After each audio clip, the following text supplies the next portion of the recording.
I think loneliness is the essence of life. It's just how being is, like to be. To be is alone. Like you are just a person in this world.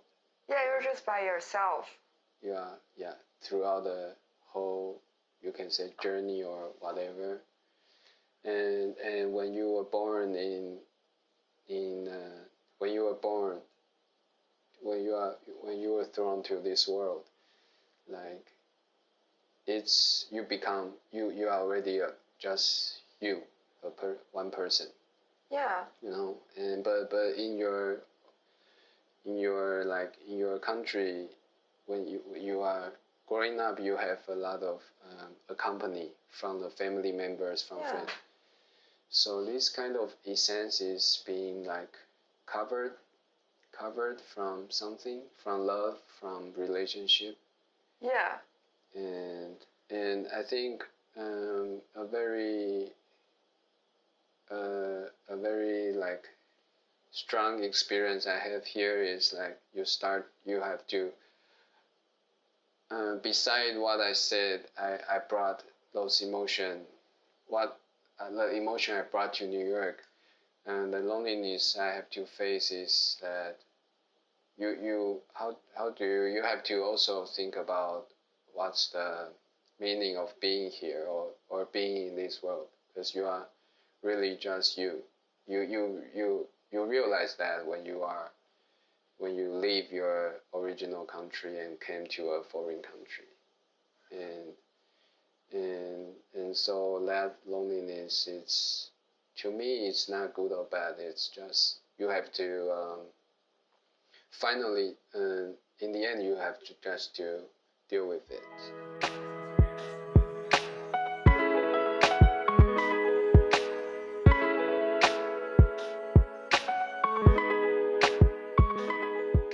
Hello, everybody. Welcome back to the Current Art Podcast. I'm Yaching.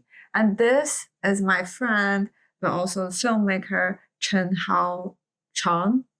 Right? Yeah. Hi, everyone. Originally from Taiwan, and then moved to the United States 3.5 years ago, and have been living in New York and making films about different kind of topics. Chenhao just finished his first feature-length documentary called Dear Sherry. So about 3 years ago, Chenhao came to the New York City, and in a thrift shop, he found some Valentine's Day card written by a guy named Sherry. So those are some very intimate conversations, and he started to wonder who is this person and why it appears in a thrift shop.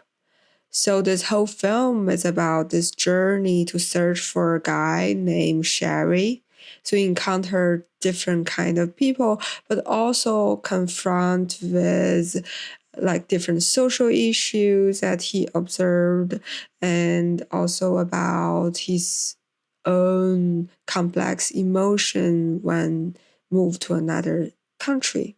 If you want to watch his film, I will put his email address in the description box so you can send him a message. I think it's a very classic question that maybe between like freedom, but also you want freedom, you want to explore freedom in art, but at the same time you also have to question yourself what's the meaning of that to others, because and especially in New York, it's sometimes it's everything is valued precisely. Everything has to be valued. Yeah. In a certain way. So so it's old questions for artists, and in New York it's magnified. Yeah. I feel like all the problems in New York has been enlarged in some ways, more extreme. Mm-hmm. I think I liked what you said about everything has its price, or everything has a kind of defined meaning by the other members of the society. And I was thinking it's for immigrants, it's specifically hard because how do you let people accept your value? How do you let people just accept you as part of the society? This is such a difficult thing, especially in this very competitive city. I imagine in any other city would be a little bit slightly easier. Maybe loneliness sometimes coming from the place of not being needed in certain way. Or I feel like it's a very, very basic question that every or most of the immigrants they question themselves, like especially in the urban setting, like in the city, people question themselves, am I feeling alone? Yeah. And is it painful or not? And I find this very valuable question because loneliness is such a mysterious feeling. I find it. I've been trying to discover in this topic because everybody experiences it very differently. But we don't, and we are not able to experience what other people experience about their loneliness. So it's a very specific, unique kind of emotion that we like cannot share with another person. And then you can feel alone in different kind of settings. You can feel alone by sitting at home, but you can also feel alone by sitting in an exhibition or in a crowd, in a party. And they are all has its own very specific taste to that. Yeah, I agree. I think there are different kinds of loneliness, of course, and to me, I think I also experience different kinds of loneliness in New York. For me, I also experience some kind of like frustration and detach from my from what I believe before. What is that? What is that belief? What is different? I think it's about the situation of my country, Yeah. and because we are like facing a big threat From from your China. country. I like this topic. Yes, it is. And so so people have to be united, to on a uncertain topic. Yeah. So Yeah. you think like people in Taiwan has to be united, like for defending themselves. Is that true? Like other country, there are some foreign issue and there are some domestic issue. Yeah. And for foreign issue, of course, you want people to be united. Yeah. And if you want people to be united, you have to put some value into it, so people will believe that and people will be on the same direction. Yeah. But at the same time, does that sometimes those value does not apply to the domestic issue. Like it's sometimes just conflict. Like some certain issue, especially when you are unified as a group, and inside the group there are a lot of minority group. There are a lot of voices. It's every society is very diverse.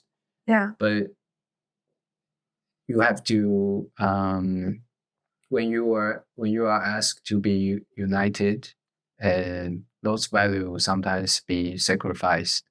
So when I was in Taiwan, I was in a sanatorium, which a lot of people who were affected with Hansen disease before, and they were segregated by the society.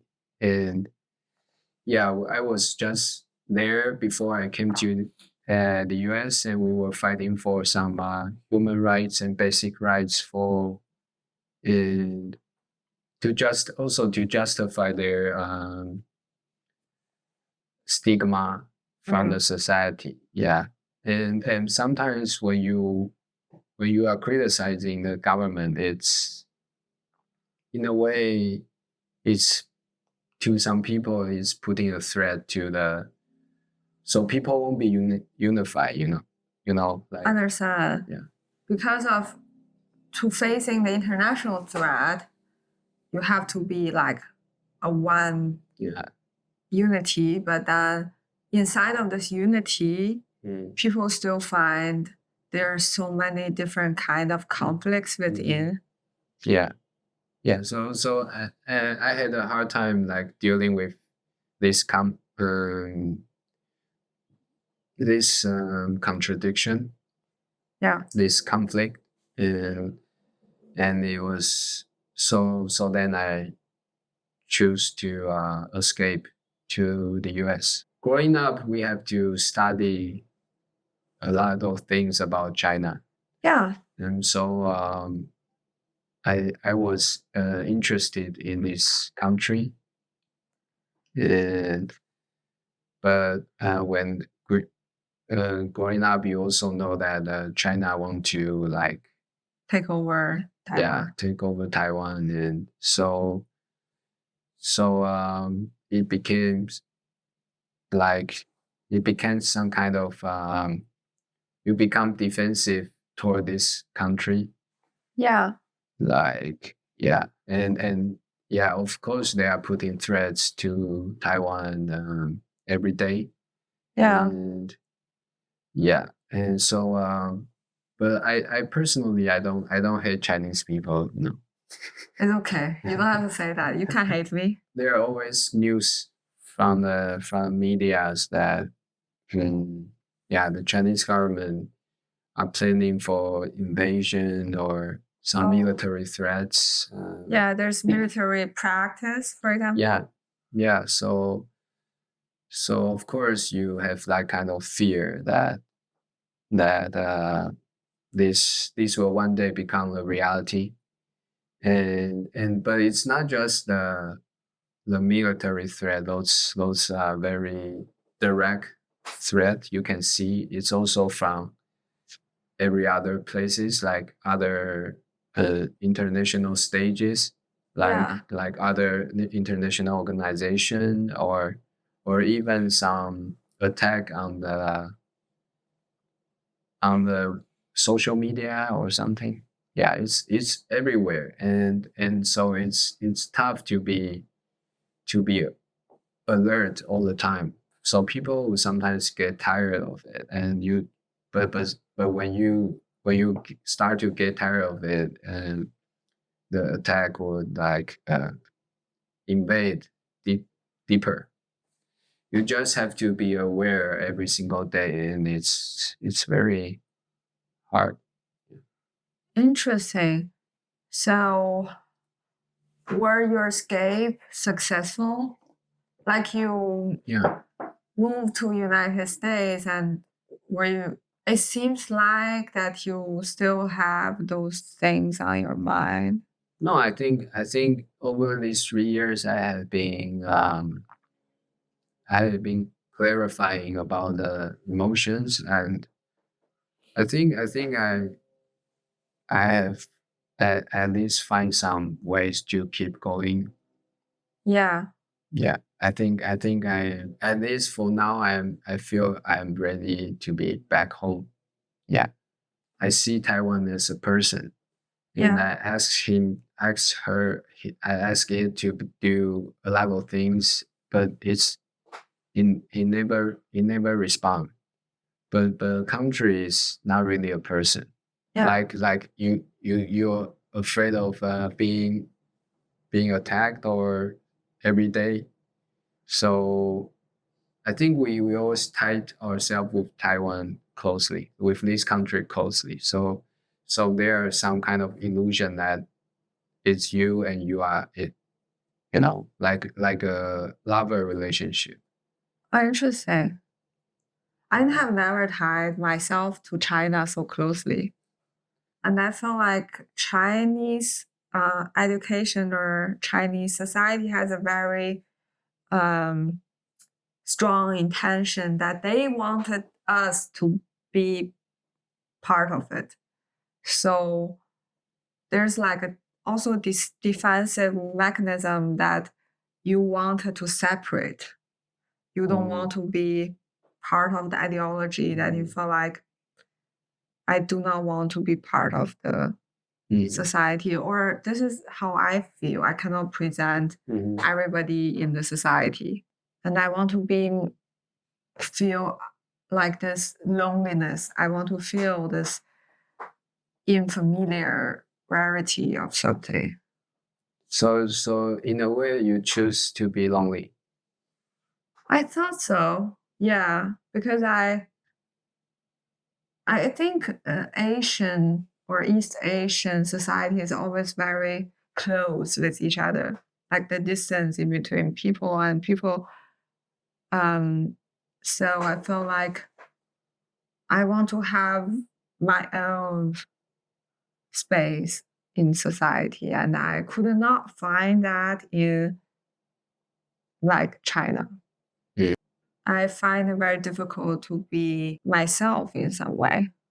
And also, but then I also couldn't be myself here. So this is a paradoxical thinking. You know, when we were young, we're supposed to wear the same uniforms every day. And we're supposed to do these exercises, like everybody do the same movement, like gymnastic movement every single day with like a group of people. I always find that moment very lonely. So why do I feel like I could never be part of the society? I think we can start from you came here to pursue freedom. I didn't came here to pursue freedom. Like Here you is came not here to be free. alone. Alone. Yeah. I guess it's like this kind of freedom that not everybody understands you. So it creates some distance, right? Like not everybody understand what you're saying all the time. So you feel like you have a little world to yourself. Like not everybody understand what kind of environment you grow up. And then, yeah, it's like everything from the study and then to job, to relationship, to friendship. People have different expectations. Like there's another like rules that you have to fulfill.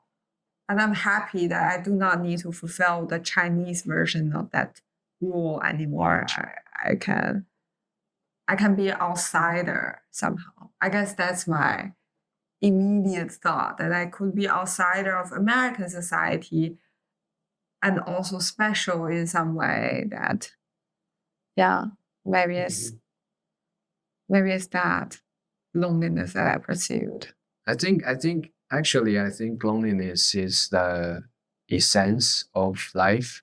It's just how being is, like to be is alone. Like you are just a person in this world. Yeah, you're just by yourself. Yeah, throughout the whole, you can say, journey or whatever. And when you were born when you were born, when you were thrown to this world, like you become you are already just one person. Yeah. You know, and but in your country, when you are growing up, you have a lot of a company from the family members, from friends. So this kind of essence is being like covered from something, from love, from relationship. Yeah.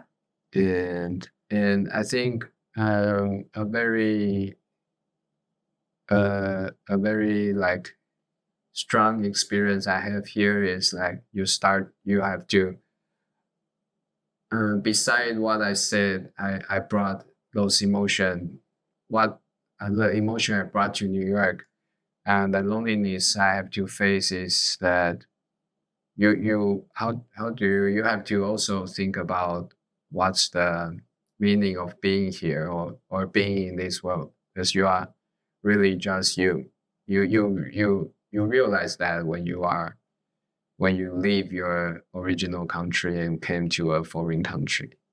And and so that loneliness, it's, to me, it's not good or bad. It's just you have to finally, in the end, you have to just to deal with it. Do you think it's important to be alone, or do you think it's important to feel loneliness? Like, is it important? I don't know if it's important, because maybe there are people who don't feel lonely throughout their life. They just say, Really? Is that possible?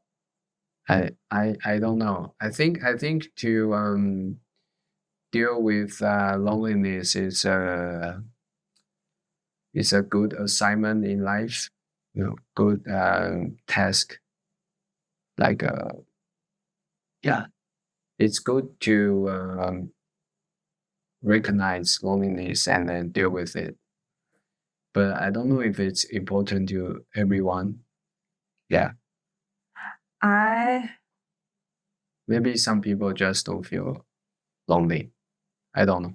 don't you feel like loneliness is a essence of artists, filmmakers, everybody who works in the creative industry has to feel that alone.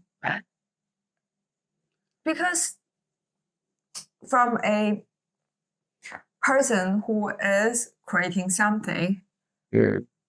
in order to see the world, you kind of have to see yourself.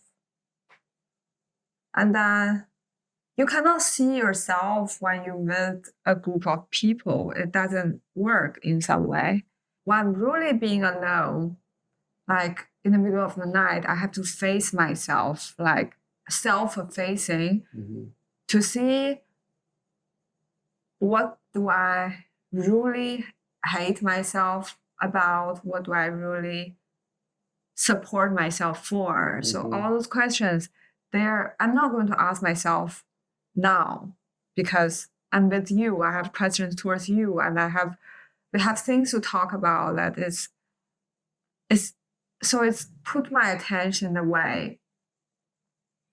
And then I have to face that when I'm really being by myself. It cannot escape. I think feel lonely is Different. different. It's like to me, it's like you cannot be with yourself. I find it sometimes difficult being It's with hard myself. to, yeah, it's hard to be with yourself. Maybe in the late night, or maybe or even in a crowded space. Sometimes you can also feel lonely. That might be one of the solution to overcome loneliness, which is how do you deal with yourself? Yourself is also a person, and how do you deal with it? Like the relationship with yourself.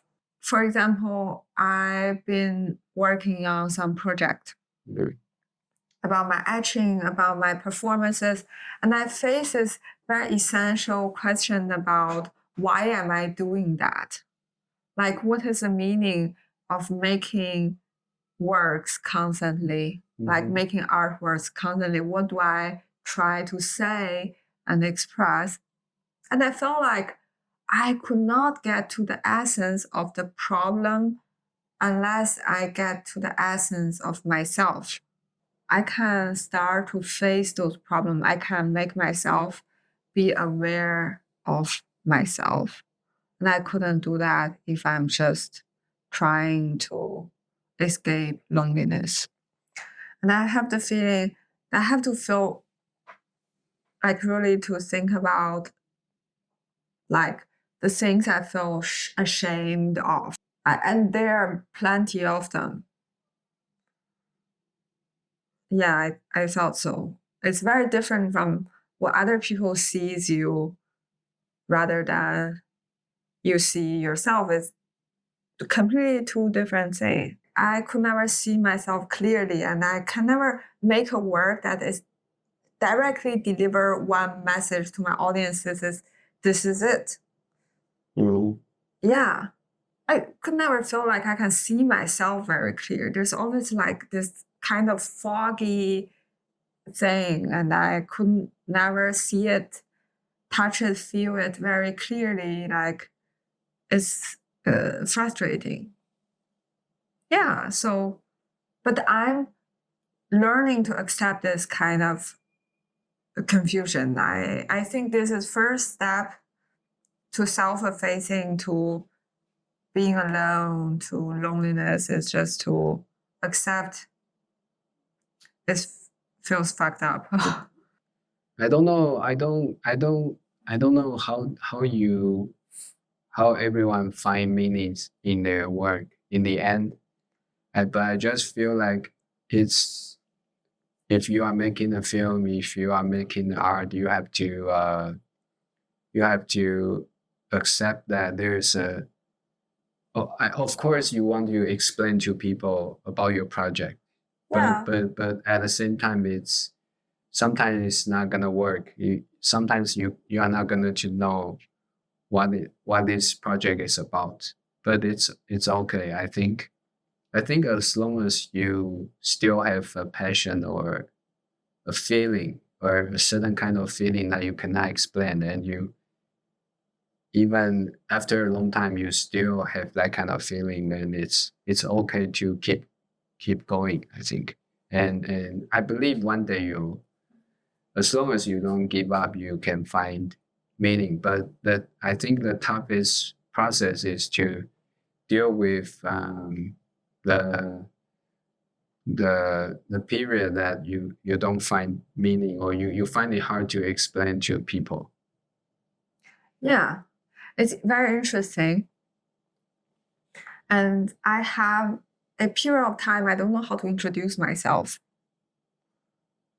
And So why? I can introduce my name, but I have trouble to introduce what I'm doing because I tend to do so many different things. And so my friend Megan Hattie-Stoll, who was on my podcast, she told me, you just have a little rehearsal by yourself, at home, you're trying to say, oh, so you do visual art and then you do performance. You can just say, I'm a visual artist and performance artist. And this kind of became my statement. Is that I know, oh, even though myself still doesn't know, but I have an answer to other people's question, like, what are you doing? And I find this kind of thing very comforting. Yeah, I think as long as you don't feel like it's like a certain kind of destination, like those kind of introduction of yourself, it's just a beginning. It's creating dialogues. Yeah. It's not like you are Fixed. yeah, you are fixed or you are labeled. And it's not fixed. It's just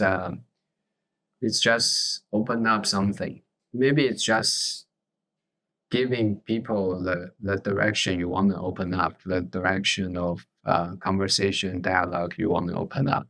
I try to accept the reality that I don't have any thoughts, ideas, good ideas, bad ideas about this project. It's okay. And I just have to